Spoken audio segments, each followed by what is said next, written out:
สบายดีทุกท่านยินดีต้อนรับทุกท่านเข้าสู่รายการเรียนภาษาฝรั่งอยู่บ้านกับอาจารย์สมปองความเห็นรายการนี้เป็นรายการที่จะแบ่งปันสาระความรู้เกี่ยวกับการนำใช้ภาษาฝรั่งเบื้องต้นซึ่งทางรายการจะนำเอาบทเรียนเกี่ยวกับภาษาฝรั่งมาสอนทุกๆอาทิตย์เรียนง่ายเข้าใจไวใช้เป็นประโยชน์ตอนการแจกคำกรรมะในกาลปัจจุบัน La conjugation du verbe au présent คำกรรมะในภาษาฝรั่งแบ่งออกเป็น3กลุ่มใหญ่คือ 1. กลุ่มคำกรรมะที่ลงท้ายด้วย er ตัวอย่าง travailler danser aimer 2. กลุ่มคำกรรมะที่ลงท้ายด้วย er ตัวอย่าง galantir garnir choisir 3. กลุ่มคำกรรมะที่ลงท้ายด้วย el ou oer ou re ตัวอย่าง partir entre ช่วงเดอะต่อไปเป็นการสอนแจกกลุ่มคำกรรมะที่ลงท้ายด้วย er มีรายละเอียดดังนี้ก่อนอื่นมารู้จักกับ les pronoms personnels sujets คำนามที่เป็นคำตัวตั้งประกอบด้วย3บุรุษจำนวนน้อยและ3บุรุษจำนวนหลายดังนี้3บุรุษจำนวนน้อยซึ่งว่าบุรุษที่3ผู้หญิงและผู้ชายแม่นแจกคือกัน3บุรุษจำนวนหลายซึ่งว่าบุรุษที่3พวกเขาผู้ชายและพวกเขาผู้หญิงแม่นแจกคือกันต่อไปจะยกตัวอย่างการแจกคำกรรมะ danser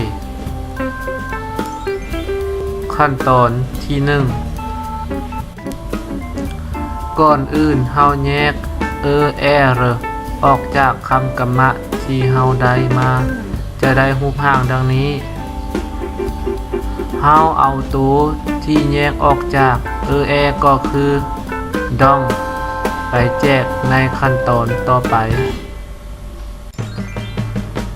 ขั้นตอนที่2เฮาเขียนคำตัวตั้งขึ้นมาก่อนตามด้วย DANS ดังนี้ระวังขั้นตอนนี้ห้ามเติมอักษรใหญ่หลังคำตัวตั้งอักษรต้องเป็นตัวพิมพ์น้อยหรือเขียนน้อย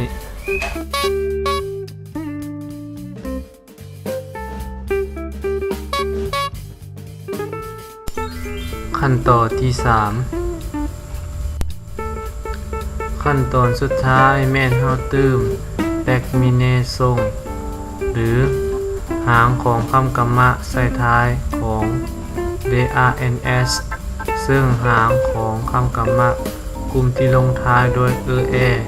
แม่นมีดังนี้เฮาเติมใส่ดังนี้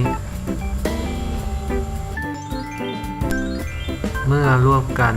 จะได้ดังนี้ฮอตนี้ถือว่าการแจกคำกรรมะแม่นสมบูรณ์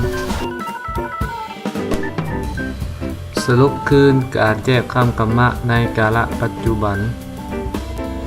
1. ต้องเบิ่งว่าคำกรรมะนั้น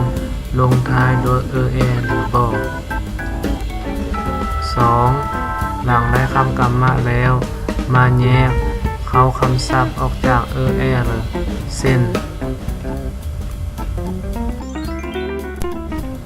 3. เขียนคำตัวตั้งขึ้นมาตามด้วยเข้าคำศัพท์เช่นเข้าคำศัพท์ของคำกรรมะ danser แม่น DANS ได้ดังนี้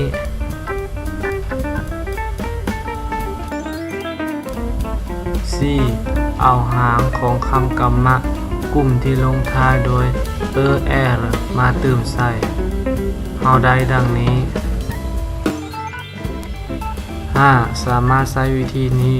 กับคำกรรมะอื่นๆที่อยู่ในคำกรรมะที่ลงท้ายด้วย